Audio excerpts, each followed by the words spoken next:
22 अप्रैल 2025 जम्मू कश्मीर के पहलगाम में एक खूनी खेल खेला गया। 26 बेगुनाह जाने एक पल में छीन ली गई और जब खून का एक एक कतरा जमीन पर गिरा, भारत का सब्र का बांध टूट गया। आज मैं सिर्फ बातें नहीं करने आया, मैं आपसे दिल से कहने आया हूँ, अब बस बहुत हुआ। 22 अप्रैल 2025 पहलगाम, कश्मीर की वो वादियां जो हमेशा जन्नत सी कही गई, उस दिन नरक बन गई। लोग वहां पर छुट्टियां मनाने गए थे। किसी ने सोचा भी नहीं था कि वो हमारा आखिरी सफर होगा, और वो भी इतनी बुरी तरीके से और इतनी बेइज्जती के साथ। ये सिर्फ उन लोगों की बेइज्जती नहीं है, ये पूरे भारत देश की बेइज्जती है। उन्हें पूछा हिंदू हो या मुसलमान, उनकी पेंट उतरवा ली गई। अब आप सोचिए इससे ज्यादा बेइज्जती क्या हो सकती है। एक पत्नी अपने पति के लिए, एक माँ अपने बच्चों के लिए तिल तिल मरती रही और बोलती रही हमें बख्श दे या तो हमें भी जान से मार दे। तो उन्होंने क्या बोला, जाओ मोदी से जाके बोल दो। इतनी दर्दनाक बातें मुझे बोलते हुए भी मेरे रोंगटे खड़े हो गए।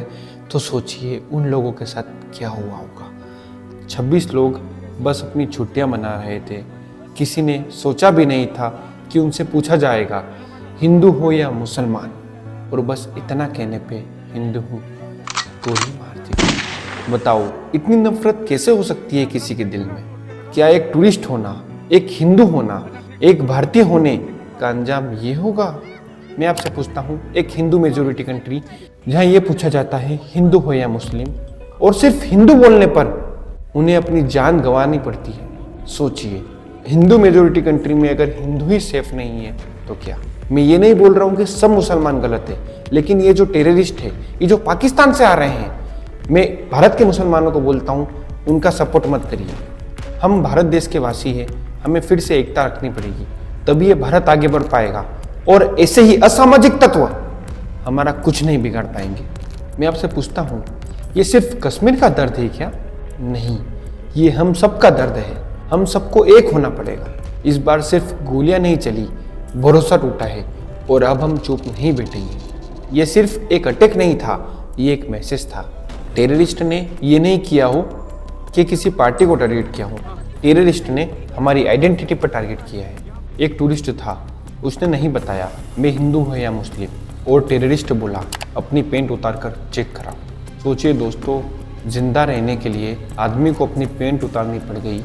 इससे ज़्यादा बेइज्जती और क्या हो सकती है। ये सिर्फ एक टेररिज्म नहीं, ये ह्यूमैनिटी की बेइज्जती है। और एक 8 साल की बच्ची सिया अपने पापा के हाथ पकड़कर पूछने लगी, पापा ये अंकल गुस्सा क्यों कर रहे हैं?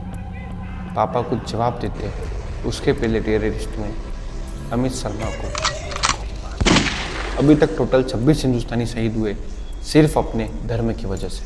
हमारे देश के प्राइम मिनिस्टर नरेंद्र मोदी जी ने सिर्फ एक ही बात बोली, this is not a local crime, this is a cross border जिहाद। और अब सिर्फ बातें नहीं, अब एक्शन होगा। ये हमला सिर्फ निहत्थे पर्यटकों पर नहीं हुआ है, देश के दुश्मनों ने भारत की आत्मा पर हमला करने का दुस्साहस किया है। मैं बहुत स्पष्ट शब्दों में कहना चाहता हूं, जिन्होंने ये हमला किया है, उन आतंकियों को और इस हमले की साजिश रचने वालों को उनकी कल्पना से भी बड़ी सजा मिलेगी। अब आतंकियों की बची खुची जमीन को भी मिट्टी में मिलाने का समय आ गया है। इस बार सिर्फ शोक नहीं, करारा जवाब दिया गया। मोदी सरकार ने 5 ताबड़तोड़ एक्शन लिए हैं, जिससे पाकिस्तान बौखला गया है, और पाकिस्तान को कुछ समझ नहीं आ रहा कि मैं क्या करूं। सबसे पहला एक्शन, पाकिस्तान से पानी छीन लिया गया।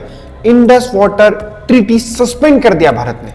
60 साल पुरानी इंडस वाटर एग्रीमेंट, जिसे भारत ने हर हाल में निभाया है, उसे अब रोक दिया गया है। पहले पानी देश का होता है, फिर दोस्ती का। दूसरा ताबड़तोड़ एक्शन, राजनीति ताल्लुकात सब खत्म कर दिए। इस्लामाबाद से भारत के ऑफिशियल्स वापस बुला लिए गए। पाकिस्तान के मिलिट्री एडवाइजर्स को देश से बाहर निकाला गया। तीसरा एक्शन, बॉर्डर बंद, वीजा कैंसल। पाकिस्तान के लोगों को बोल दिया है सिर्फ 48 घंटे में भारत देश से बाहर निकलो, बिना किसी सवाल जवाब के। अटारी बॉर्डर सील्ड। आप देख सकते हो, मैं रिसेंटली अटारी बॉर्डर पे गया था। यहाँ पर आधे घंटे का प्रोग्राम होता था इंडिया और पाकिस्तान बॉर्डर पर। यह भी अब पूरी तरीके से बंद कर दिया गया है। सार्क वीजा स्कीम बंद और पाकिस्तान के हर एक सिटीजन का visa cancel. Action 4, warning to terrorist. Amit Shah का साफ संदेश, जो इस हमले का जिम्मेदार है, भारत की जमीन उसके लिए कब्रिस्तान बनेगी। पांचवा एक्शन, मसूद अजहर पर करारा वॉर। मसूद अजहर जो अब तक भारत के खिलाफ बहुत स्पीच देता था, भारत ने पाकिस्तान से कहा या तो उसे पकड़ो या हम अपनी तरीके से निपट लेंगे। अब कोई दया की भावनाएं नहीं बचेगी, याद रखिए। ये नया भारत है, चुप नहीं रहता, छोड़ता भी नहीं।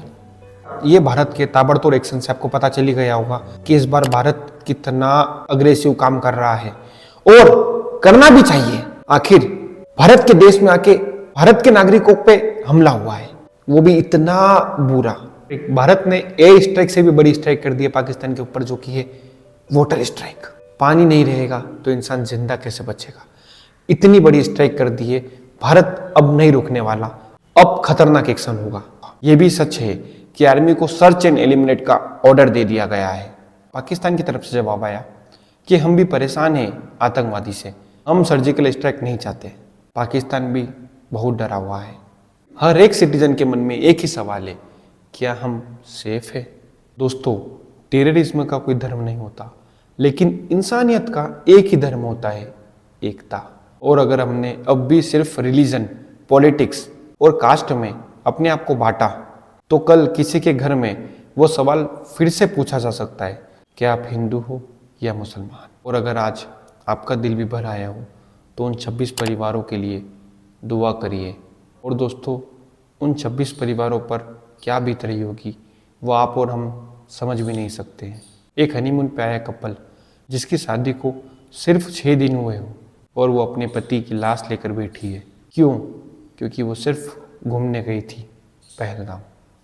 जय हिंद, जय भारत।